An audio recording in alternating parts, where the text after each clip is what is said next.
નમસ્કાર દર્શક મિત્રો, સ્પેશિયલ રિપોર્ટમાં સ્વાગત છે આપનું. અને સ્પેશિયલ રિપોર્ટમાં આજે વાત કરીશું ઇમરજન્સીની.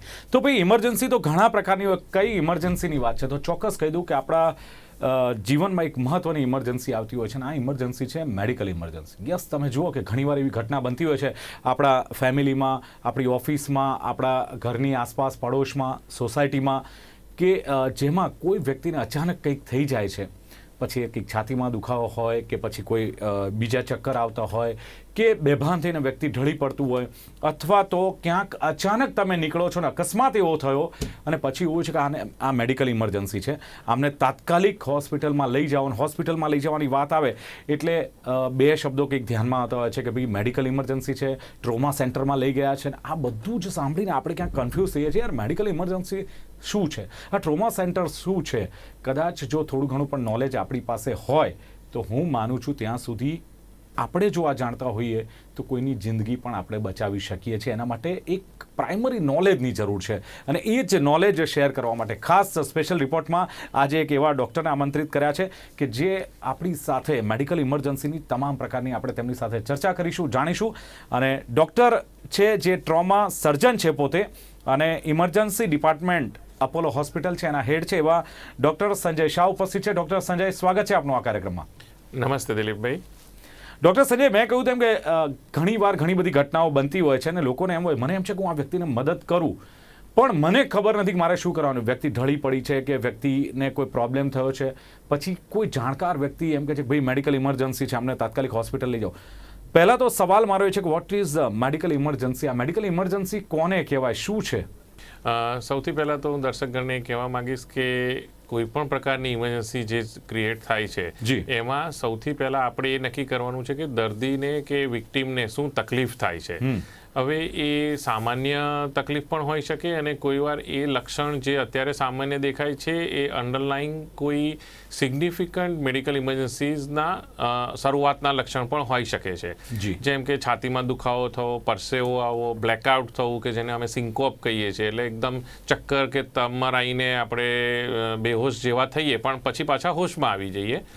અથવા શરીરમાં કોઈ એક બાજુએ જમણા પગે, જમણા હાથમાં લકવાની અસર જેવું દેખાવું અથવા એની તાકાત ઓછી થઈ જવી, એવું કંઈ થવું. કે વાહન અકસ્માત જે રોજબરોજ આપણી જિંદગીમાં આપણે જોઈ શકીએ છીએ કે ક્યારેક રોડ સાઇડ એક્સિડન્ટ થાય છે, તે કોઈવાર ફેક્ટરી કે વર્કિંગ કન્ડિશનમાં તકલીફ થાય છે. તો આ બધી પ્રકારની જે તકલીફ છે એને અમે મેડિકલ ઇમરજન્સીસ કહીએ છીએ. અને કોઈ વારે બાળકોની વાત કરું તો એને તાવ આવવો, ખેંચ આવવી, નાકમાંથી લોહી વહી જવું, કશું ગળી જવું કે ખાઈ જવું અને અટકાઈ જવું, તો આ બધી બાળકોની ઇમરજન્સી છે. અને અગેઇન એવી જ રીતે જીરિયાટ્રિક અથવા એલ્ડરલી પીપલ કહીએ કે જેને અમુક લોકો ઘરમાં સાથે નથી રહી શકતા અને કદાચ તેઓ એકલા છે ઘરડા, તો ઘરડાને તકલીફ આપવી અને એ જોવું એમને કે શું તકલીફ થઈ રહી છે, ડાયાબિટીસ હોવું, બ્લડ પ્રેશર ઉપર નીચે થવું, તો એ પણ કોઈ વાર મેડિકલ ઇમરજન્સીસ ક્રિએટ કરતું હોય. બિલકુલ સંજયભાઈ, બહુ સરસ વાત આપ કરી કે મેડિકલ ઇમરજન્સી ક્યારે આવતી હોય છે. સવાલ એ છે કે માની લો કોઈ પણ પ્રકારની આ મેડિકલ ઇમરજન્સી આવી, કદાચ કોઈને સ્ટ્રોક આવી ગયો છે, કદાચ કોઈ અકસ્માત થઈ ગયો છે, કોઈ ઉપરથી પડી ગયું છે, પહેલાં જ વ્યક્તિએ મને ખબર છે કે આ થયું છે, હવે મેડિકલ ઇમરજન્સી છે, તો મારે શું કરવું જોઈએ? પહેલાં તો જે આસપાસના લોકો છે અથવા એમાંથી કોઈને કંઈ જો હેલ્પ કરવી છે તો ત્યાં પ્રાઇમરી સ્ટેજ પર કયા પ્રકારની, હા હોસ્પિટલ તો લઈ જ જવાના છે પણ કેવી રીતે કોન્ટેક્ટ કરવો, શું કરવું, કઈ હોસ્પિટલ જવું, આ પણ એક સવાલ થતો હોય છે. યસ, બહુ જ ઇમ્પોર્ટન્ટ ક્વેશ્ચન છે આ કે સૌથી પહેલાં આપણે ઘર અથવા વર્કિંગ કન્ડિશનની આજુબાજુના એટમોસ્ફિયરમાં જો આવી ઇમરજન્સી ઊભી થતી હોય છે તો આપણે શું કરવું જોઈએ? તો એના માટે વેસ્ટર્ન વર્લ્ડમાં એવું કહેવાય છે કે મોટા ભાગના લોકો કોલેજ ટાઈમમાં અથવા અધરવાઇઝ એ લોકો ફર્સ્ટ એડ ટ્રેનિંગ પ્રોગ્રામ કરતા હોય છે કે જેથી કરીને આપણે શું કરવું આવી મેડિકલ ઇમરજન્સી તરીકે દરેક લેમેનને, દરેક નાગરિકને એનો અંદાજ હોવો જરૂરી છે. તો એના માટે બેઝિક લાઈફ સપોર્ટ અથવા ફર્સ્ટ એડ ટ્રેનિંગ કરતા હોઈએ છીએ, અમે પણ એ પ્રોવાઈડ કરીએ છીએ. અને એના સાથે આપણે એ નાગરિક ને જાગૃતતા લાવીએ છીએ કે આવી કોઈ ઇમરજન્સી થાય તો એમને હેલ્પ કરવી. સૌથી પહેલો જ ક્વેશ્ચન છે કે આપણે એને નિગ્લેક્ટ ના કરવું અથવા અવોઇડ ના કરવા. કારણ કે ઘણા લોકો સહાનુભૂતિ માટે ભેગા તો થઈ જાય છે, પણ પછી એની પછીનું જે આગળનું સ્ટેપ છે કે એમને શું થઈ રહ્યું છે ને એમાં હું શું કરીશ ત્યાં અટવાઈ જાય છે અને બસ ત્યાં બ્રેક લાગી જાય છે.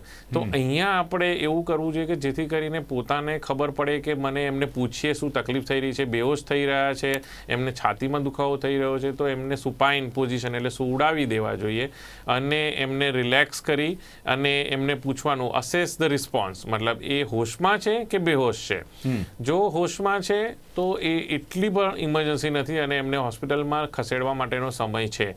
પણ જો એ બેહોશ છે તો એમની પલ્સ જોવી જોઈએ, એમનો શ્વાસ જોવો જોઈએ કે જે ચાલે છે કે નહીં, અને એ જો શ્વાસ અને પલ્સ ના હોય તો એમને કમ્પ્રેશન ચાલુ કરવું જોઈએ, છાતીનું કમ્પ્રેશન, ચેસ્ટ કમ્પ્રેશન જેને અમે કહીએ, જેથી કરીને હૃદયને પમ્પિંગ બહારથી કરીને હૃદય ચાલુ રાખી શકાય. ફર્સ્ટ એડ ટ્રેનિંગમાં આવી જતું હશે ને? જી, આ બધું ફર્સ્ટ એડ ટ્રેનિંગમાં આવે છે.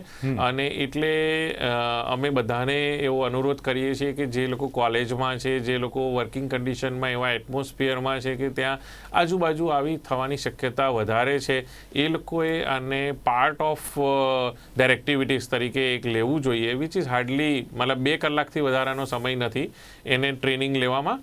અને તમે જીવનમાં એક લાઈફ પણ બચાવો છો તો ઇટ ઇઝ મતલબ એવું કહી શકાય કે સૌથી વધારે સેટિસ્ફેક્ટરી મોમેન્ટ્સ હશે. બિલકુલ ડૉક્ટર સંજય શાહ, તો આપે કહ્યું કે જો પાસે ઉભેલી વ્યક્તિ છે અથવા કોઈને હેલ્પ કરવી છે તો કઈ રીતે કરે. આપે બહુ સરસ વાત કરી કે તમારે આ ચેક કરવું છે. હવે સવાલ એ આવે છે કે માની લો આ બધું જ કર્યા પછી હોસ્પિટલ સુધી વ્યક્તિને લઈ જવામાં આવે છે અને ઇમરજન્સી, મેડિકલ ઇમરજન્સી છે એટલે ઇમરજન્સી ડિપાર્ટમેન્ટમાં લઈ જવામાં આવે છે.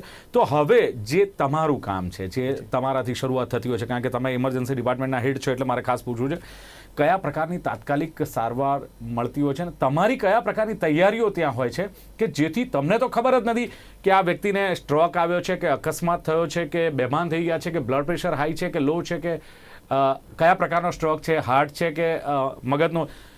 તમારી તૈયારી કયા પ્રકારની હોય છે અને મેડિકલ ઇમરજન્સી માટે તમે કયા પ્રકારની ટ્રીટમેન્ટ માટે તૈયાર રહેતા હો છો?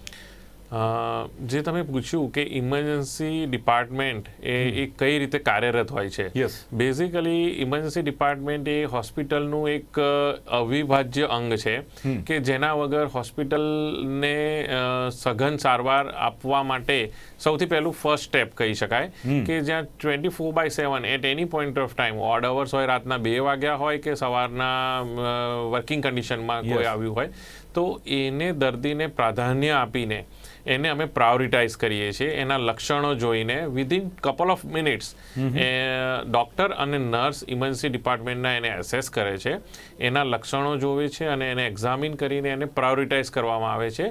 પ્રાયોરિટી 1, 2 અને 3 એટલે રેડ કેટેગરી, યલો કેટેગરી ઓર ગ્રીન, એ અમારું કોડિંગ હોય છે કે જેથી કરીને એને એ પ્રકારે વિભાજિત કરીને આગળની સઘન સારવાર ચાલુ કરવામાં આવે. બિલકુલ ડૉક્ટર સંજય શાહ, હવે આપે કહ્યું કે તમારી ટીમ તૈયાર છે અને તમે કહ્યું તેમ 24/7 તમારા ડૉક્ટર્સ, તમારા નર્સ કે જે કોઈ હોય આખી ટીમ તૈયાર હોય છે 24 કલાક, રાઈટ? રાત્રે 2 વાગે કેસ આવે. હવે સવાલ એ છે કે માની લો વાહન અકસ્માતનો છે કેસ કે કોઈ પણ પ્રકારના આવા ઇમરજન્સી કેસ આવે ને એમને તાત્કાલિક જે કહેવાય કે ટ્રીટમેન્ટ મળવી જોઈએ, આ ટ્રીટમેન્ટ કયા પ્રકારની, કારણ કે આપણે કહ્યું તેમ ફર્સ્ટ એડથી લઈને ઇમરજન્સી ટ્રીટમેન્ટ આપવામાં આવતી હોય છે, તો કયા પ્રકારની ટ્રીટમેન્ટ માનો કે આપવામાં આવે છે? હવે હું સીધો જ સવાલ આપને પૂછી લઉં કે વ્યક્તિ બેભાન થઈ ગઈ છે અથવા એને એકદમ શરીર ધ્રુજારી આવે છે, આપણને ખબર પડે છે કે એનું એક અંગ કદાચ પેરાલિસિસ જેવી ઇફેક્ટ છે એને, અને એમ કહે છે પણ ખરા કે મારાથી ચલાતું નથી અથવા મને આ લેફ્ટ કે રાઈટ સાઈડમાં મને તકલીફ છે, તો આપણે સમજીએ કે આને પેરાલિસિસની અટેક થઈ રહી છે, આ એટેક પેરાલિસિસ હોઈ શકે છે. હવે આવી વ્યક્તિને અમે આપના ત્યાં લઈને આવીએ છીએ, તો કયા પ્રકારની એને ટ્રીટમેન્ટને આપ આપતા હો છો? જી, જે તમે પૂછ્યું કે કોઈ દર્દીને કોઈ એક બાજુનું અંગ વીક લાગે છે, વીકનેસ લાગે છે અથવા નથી કામ કરી રહ્યું, જીભ થથરાય છે, કોઈ વાર એમને બ્લેકઆઉટ થતું હોય તો વિઝ્યુઅલ ડિસ્ટર્બન્સીસ થાય છે, તો આને મગજનો એટેક કહેવાય છે. એને અમે બ્રેઇન સ્ટ્રોક કહીએ છીએ. અને આ બહુ જ મહત્વનું છે કારણ કે મોટા ભાગના લોકોને હૃદયનો એટેક તો ખબર છે કે શું છે, કે છાતીમાં દુખાવો થવો, પરસેવો થવો, આ તે, પણ જ્યારે મગજનો એટેક આવે છે તો એમને ખબર નથી હોતી અને કોઈ વાર એમને એવું લાગે છે કે ખાલી ચડી ગઈ છે, કશું નથી, અને એમાં એમનો શરૂઆતનો ઇમ્પોર્ટન્ટ સમય બગડી જાય છે. તો હું કહીશ કે જ્યારે પણ તમને આવું થાય છે કે એક બાજુનો ફેસમાં તકલીફ પડે છે, બોલવામાં તકલીફ પડે છે, યા કોઈ બાજુનું અંગમાં વીકનેસ ચાલુ થાય છે, તો એ બ્રેઇન એટેક છે અને એને તાત્કાલિક નજીકની સારી હોસ્પિટલમાં ઇમરજન્સી ડિપાર્ટમેન્ટ જ્યાં કાર્યરત છે ત્યાં શિફ્ટ કરવામાં આવવો જોઈએ, જ્યાં એમને ઇમરજન્સીમાં સારવાર પણ ચાલુ થઈ જાય છે અને એમનું તાત્કાલિક નિદાન થઈ જાય છે, કે જેમાં સીટી સ્કેન અથવા MRI જેવા ઉપકરણની હેલ્પ લેવી પડે છે અને વિધિન 20 મિનિટ્સ એનું નિદાન થઈને એની ટ્રીટમેન્ટ કરવામાં આવે છે. હવે જો આ દર્દી શરૂઆતના 4.5 થી 5 કલાકની અંદર આવી જાય છે તો આ રિવર્સિબલ છે. મતલબ અમે એને એવું કહીએ છીએ કે brain is time end time is brain. એટલે જો આ 4.5 થી 5 કલાકમાં એ દર્દી આવી જાય છે તો અત્યારે આપણી પાસે એવા અમુક ઇન્જેક્શન્સ છે કે જે આ લોહીની ગાંઠને ઓગાળી દે છે અને એની જે કંઈ પેરાલિસિસની એટેકની શરૂઆત થઈ ચૂકી છે એને ટોટલી રિવર્સ થઈ શકે છે. પણ જો આ સમય આપણો જતો રહે છે, 6 કલાકથી ઉપરનો સમય થાય છે, તો પછી રિવર્સ થવાના લક્ષણ જે છે એ ઓછા થતા જાય છે અને 24 કલાક પછી જો દર્દી આવે છે તો એ પરમનન્ટ પણ થઈ શકે. ડોક્ટર, મને એવું લાગે છે કે ઇમરજન્સી કેસ આવે છે તો તમારી ટીમ રેડી જ હોય 24/7. એમાં તમારે સહેજ પણ તમારા ઇક્વિપમેન્ટથી માંડી, તમારા માઇન્ડથી માંડી, તમે ફિઝિકલી, મેન્ટલી આખી ટીમ પ્રિપેર રહેતી હશે. બીજો સવાલ મારો એ છે કે બ્રેઇન સ્ટ્રોક ને હાર્ટ સ્ટ્રોક, આમાંથી મેડિકલ ઇમરજન્સી વધારે શેમાં તમે માનો છો, વધારે સિરિયસ કેસ શેમાં હોઈ શકે? આમ તો બંને સેમ જ ઇમરજન્સી છે, બંને બહુ જ ગંભીર પ્રકારની ઇમરજન્સી છે. બંનેમાંથી કયામાં તમને સમય મળી શકે ને એકમાં સમય નથી મળી શકતો? આપણે સમયની ખાસ વાત કરીએ એટલે મારે પૂછવું છે. સમય અગેન બંનેમાં સમય બહુ જ ઇમ્પોર્ટન્ટ છે, પણ મગજની જે વાત કીધી, મગજનો એટેક, એમાં ઇરિવર્સિબલ ડેમેજ વિધિન 4.5 અવર્સ થઈ જાય છે. જ્યારે હૃદયમાં કદાચ આપણને થોડો વધારે સમય પણ મળે છે, પણ એમાં હૃદયનું પમ્પિંગની ટકાવારી ઓછી થતી જાય છે. એટલે એ આપણને એટેક એવી રીતે આપે છે જેને આપણે જોઈ નથી શકતા શારીરિક રીતે, કે ભાઈ જેમાં આપણને અંગ ઉપાંગનું પેરાલિસિસ કે એવું કંઈ થાય, પણ એનું પમ્પિંગ ઓછું થતું જાય છે. એટલે એ ડેમેજ એ પણ પરમનન્ટ કરે છે, પણ એ દર્દી પોતે અનુભવી નથી શકતો. પણ બંને ઇક્વલી ઇમ્પોર્ટન્ટ ઇમરજન્સીસ છે. ઓકે, હવે બીજો સવાલ મારો એ છે કે માની લો કે પોસ્ટ કોવિડ ઘણી બધી વાતો આવતી હોય છે કે તમને વીકનેસ લાગે, તમને ચક્કર આવે, તમારું શરીર ફૂલી રહ્યું છે, મારું માથું ભારે રહેતું હોય છે. હવે જ્યારે કોવિડના કેસો અત્યારે તો ફરી પાછા ઉચકાયા છે, ઓમિક્રોનની પણ વધારો જોવા મળે છે, પણ પોસ્ટ કોવિડ જે સિમ્ટમ્સ દેખાય છે એમાં ઇમરજન્સી મેડિકલની કોઈ જરૂર પડે છે કે શું હોય છે? જી, કોવિડના ફર્સ્ટ વેવની વાત કરું અથવા સેકન્ડ વેવમાં, તો બંનેમાં કોવિડ તો બધાને ખ્યાલ જ છે કે શું શું લક્ષણ આપે છે. બિલકુલ. પણ એમાં ઘણા લોકો સારી રીતે રિકવર થઈ ગયા છે, એને અમે એસિમ્પ્ટોમેટિક કેરિયર કહીએ. ઘણા લોકોને નાનું મોટું હોસ્પિટલાઇઝેશન પછી પણ રિકવરી થઈ ગઈ છે, પણ પછી એ લોકોની પોતાની લેક ઓફ અવેરનેસ કહો યા બેકાળજીથી જો એ ધ્યાન નથી અપાતું તો એમને લોહીની ગંઠાવાની પ્રક્રિયાની રિલેટેડ ઇમરજન્સીસ બહુ જ આવે છે, કે જેમાં અગેન બ્રેઇન એટેક થાય છે, હૃદયનો એટેક આવે છે. પેટની વાત કરું તો પેટની જે લોહીની નળીઓ હોય છે આંતરડાની, એમાં પણ અમે બ્લોકેજ જોયા છે, જેના લીધે એને પેટના આંતરડાની બ્લડ સપ્લાય બંધ થઈ જાય છે, અથવા કોઈ હાથ અથવા પગના લોહીની નળીમાં પણ લોહી ગંઠાઈ જવું. એટલે આ બધા પ્રકારની ઇમરજન્સીઝમાં અગેન 4 થી 6 કલાકનો સમય હોય છે. જો એ દર્દી હોસ્પિટલમાં આવી જાય છે, નિદાન થઈ જાય છે અને એની સઘન સારવાર કરવામાં આવે છે તો એ મોટે ભાગે કવરઅપ થઈ જાય છે. પણ જેમ તમે કીધું એમ કે કોઈ વારે પેટના આંતરડાના બ્લડ સપ્લાયમાં જો એ કટ ઓફ થઈ જાય છે તો દર્દીની ગંભીર પરિસ્થિતિ બહુ તકલીફવાળી હોય છે. કોઈ વાર આઈસીયુમાં, વેન્ટિલેટરમાં પણ સપોર્ટ ઉપર લેવા પડતા હોય છે. બિલકુલ, ઘણીવાર એવું થાય છે ને કે જો કોઈ અકસ્માત થયો હોય અથવા કોઈ મારામારી થઈ હોય ને હથિયારથી મારવામાં આવે તો ક્યાંક હૃદય પર ઘા પડતો હોય છે, ક્યાંક પેટ પર ઘા પડતો હોય છે, ક્યાંક મગજ અથવા માથા પર ઈજા થતી હોય છે, અને એવા સમયે આ ગંભીર ઈજા થતી હોય છે એ વખતે કોઈ ચેલેન્જિંગ કે ચેલેન્જીસ આવે છે આપની સામે? કે બ્લીડિંગ બી થતું હોય છે, વ્યક્તિ બે પ્રકારની તકલીફ અથવા ચેલેન્જ હોય છે. એક તો દર્દીની પોતાની શારીરિક ઈજા, કે જે ઘાસટી દેખાય છે, એકદમથી પેનિટ્રેટિંગ ઇન્જરીઝ જે કંઈ થઈ છે, જે પણ વેપનથી, કુવાડી હોય, લાકડી હોય, નાઇફ હોય, કોઈ વાર ગનશોટ્સ હોય છે, તો એને બહુ જ ઇમરજન્સી તરીકે like it's a war kind of scenario અમારા માટે, અને તાત્કાલિક એની એ ટ્રીટમેન્ટ કરવામાં આવે છે. અને એ ટ્રીટમેન્ટમાં all multiple people like nurses, doctors, super speciality consultants, investigations like CT scan, MRI, blood bank, બધું જ કાર્યરત હોય છે. બીજી પ્રક્રિયામાં અમને થોડી ચેલેન્જ હોય છે દર્દીના રિલેટિવ્સની, કારણ કે રિલેટિવ્સ પણ આ ટાઈમે બહુ પેનિક હોય છે. એમના દર્દી સાથે શું થઈ રહ્યું છે, શું નહીં, એનું આઉટકમ થશે કે સારું કે નહીં, એટલે એ પણ એક ચેલેન્જ હોય છે કે જેને અમે કોમ્યુનિકેશન કહીએ છીએ. એ પણ સાથે સાથે કરતા રહેવું પડતું હોય છે. કોઈ વાર રિલેટિવ્સ એમાં અમને કોઓપરેટ કરે છે, કોઈ વાર નથી પણ કરતા. તો these are all very difficult સિનારીઓ. પણ તમને કહું એ પ્રમાણે કે આવી ઈજામાં અમે દર્દીને સૌથી પ્રાધાન્ય આપીએ છીએ, અને એના માટે જે બેસ્ટ છે એ ટાઈમની સર્જિકલ અથવા નોન સર્જિકલ ટ્રીટમેન્ટ જે કંઈ પણ છે એને અમે પ્રાધાન્ય આપીએ. ડૉક્ટર, બહુ ટફ પડતું હશે. આપણે કહ્યું તે પ્રમાણે એક તરફ દર્દીના રિલેટિવ્સ છે, એમને ચિંતા છે, અને તમે એમની લાગણીઓ પણ સમજી શકો છો. એક તરફ એમનું એ પ્રેશર છે તમારી પર, બીજી તરફ તમારે દર્દીને સંભાળવાનો છે, સાચવવાનો છે, કારણ કે એક મેડિકલ ઇમરજન્સી છે, કંઈ પણ થઈ શકે છે.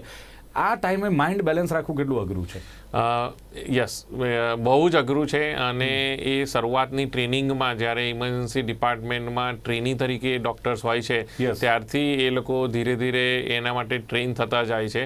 કારણ કે ઘણી બધી સિચ્યુએશન હોય છે એવી કે જે ડિમાન્ડિંગ હોય છે, not only from patient aspect, relatives અથવા સિસ્ટમ આસ્પેક્ટ. એટલે હોસ્પિટલમાં પણ અમારે ઘણા બધાની સાથે કામ કરવાનું હોય છે. નર્સ છે, પેરામેડિક્સ છે, ફૂડ એન્ડ બેવરેજ વાળા છે, મશીનરી છે, ઇક્વિપમેન્ટ છે, મેડિકલ ઇક્વિપમેન્ટ્સની સાથે. એટલે એમાં ક્યારેક પ્લસ ને માઇનસ થતું હોય, તો એ દરેક સિચ્યુએશનને કઈ રીતે કોપ અપ કરવું.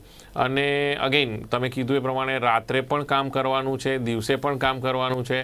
એટલે યસ, એ ટ્રેનિંગ એનો પાર્ટ છે. ડૉક્ટર, સમયની મર્યાદા પર મારે છેલ્લે પૂછવું છે કે ઉત્તરાયણનો તહેવાર નજીક આવી રહ્યો છે ને, એવું એ ટાઈમે ઘણી બધી ઇમરજન્સી, મેડિકલ ઇમરજન્સીની જરૂરિયાત પડતી હોય છે. અને અમે ઘણીવાર સાંભળતા હોય છે કે 108ના જે કોલ હોય છે એ લગભગ 25 ગણા 30 ગણા થઈ જતા હોય છે. મેડિકલ ઇમરજન્સી વધારે હોય છે, શારીરિક ઇજાઓ ધાબા પરથી પડી જતા હોય છે, બેભાન થઈ જતી હોય છે, વ્યક્તિ પતંગ પકડતી વખતે અકસ્માત થઈ જતો હોય છે, ચાઇનીઝ દોરી હોય એટલે ગળામાં આવી ગળું કપાઈ જાય છે, હાથ કપાઈ જતા હોય છે.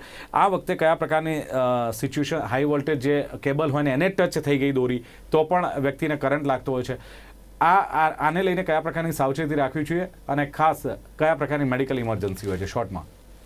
હું દર્શકગણને પહેલાં તો એ કહીશ કે સૌથી પહેલાં તો ચાઇનીઝ દોરીનો ઉપયોગ 100% ના કરવો જોઈએ. ભલે પ્રોહિબિટેડ હોય, પણ ઘણીવાર આપણે ફન માટે કે આપણો પતંગ ના કપાય એના માટે આ દોરીનો ઉપયોગ કરતા હોઈએ છીએ. તો એ તો ના જ કરવું જોઈએ, કારણ કે એ જ્યારે આપણે યુઝ કરીએ છીએ ત્યારે ફ્લાયઓવર પરથી કે રોડ ઉપરથી જ્યારે ટુ વ્હીલર પર માણસ જાય છે અને જો એને પ્રોટેક્શન નથી પહેર્યું ગરદન ઉપર કે માથા ઉપર, તો એ દર્દી એના ગરદનને કાપીને શ્વાસ નળી, લોહીની નળીને કપાઈ જાય છે, અને એને દર્દી કદાચ ત્યાં તાત્કાલિક મૃત્યુ પણ થઈ જાય છે. દર ઉત્તરાયણ વખતે આપણે એવા 2 થી 3 એપિસોડ આરામથી જોઈ, ન્યૂઝમાં, પ્રિન્ટ મીડિયામાં આપણે વાંચીએ છીએ કે આવું થાય છે.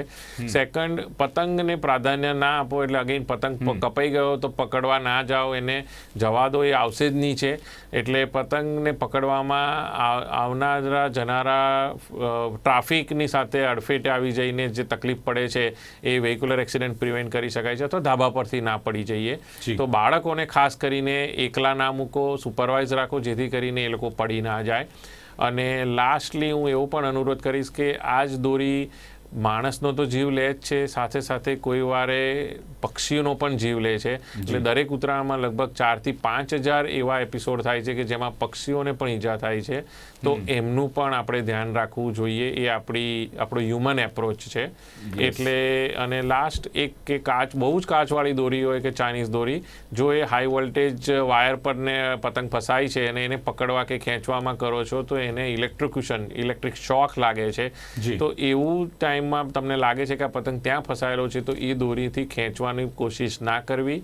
રાધર તમે ફાયર બ્રિગેડ અથવા કોઈ ઇલેક્ટ્રિશિયનનો હેલ્પ લઈને એ દોરીને કાપી લેવી. ડોક્ટર ઘણી બધી વાત આપે કરી એક ડોક્ટર તરીકે, અને મને તો એવું લાગે છે કે એક સંવેદના આપનામાં હતી, એ પણ લોકો સમક્ષ લાવ્યા. અને ખાસ દર્શક મિત્રો, મેડિકલ ઇમરજન્સી કદાચ આપણને જો કદાચ ખબર નથી તો આ કાર્યક્રમનો હેતુ જે છે કે તમને ખબર પડે કે વ્યક્તિને શું થઈ રહ્યું છે. ને જે પ્રમાણે ડૉક્ટર સંજય શાહે બહુ સરસ કહ્યું, કારણ કે ટ્રોમા સેન્ટરમાં હોય, ઇમરજન્સી ડિપાર્ટમેન્ટના હેડ હોય, એટલે તમામ પ્રકારના કેસ આવતા હોય છે. તો આપણને એક ખબર પડે છે કે XYZ વ્યક્તિને જો આ થઈ રહ્યું છે તો એને પહેલાં પ્રાઇમરી સ્ટેજ પર ફર્સ્ટ એડ શું ટ્રીટમેન્ટ આપીને ક્યારે એને હોસ્પિટલ કઈ જગ્યાએ લઈ જવાને કેવી રીતે ટ્રીટમેન્ટ મળતી હોય છે, આ આખો એક સિનારીઓ જાણવાનું કારણ એ હતું કે આપણાથી કદાચ જો કોઈ એકની જિંદગી પણ આ એપિસોડ સાંભળીને કદાચ બચી જશે તો આ એપિસોડ અને તમે સાંભળેલો વાત કદાચ એ લેખે લાગશે. રહી વાત પતંગની ને દોરીની, તો તમને ખબર છે કે દોરી કે પતંગ કપાશે તો ચાલશે, કોઈની જીવનની દોર કપાય નહીં ચાલે. અને પતંગ કિંમતી નથી, પણ એ અબોલ પક્ષી અને એનો જીવ, હું તો કોઈ એનું પાંખ, એનું પીછું કિંમતી છે એવું સમજીને આપણે ઉત્તરાયણ પર્વ મનાવીએ. તો આ હતી ખાસ ચર્ચા સ્પેશિયલ રિપોર્ટમાં મેડિકલ ઇમરજન્સીને. ચર્ચામાં ભાગ લેવા બદલ ડૉક્ટર સંજય શાહ ઉપસ્થિત રહ્યા. Thank you very much. Thank you. તો દર્શક મિત્રો, સ્પેશિયલ રિપોર્ટમાં હતી મેડિકલ ઇમરજન્સીને લઈને આજની ચર્ચા. ફરી મળીશું એક નવી ચર્ચા સાથે. જોતા રહો ગુજરાત ન્યૂઝ. નમસ્કાર.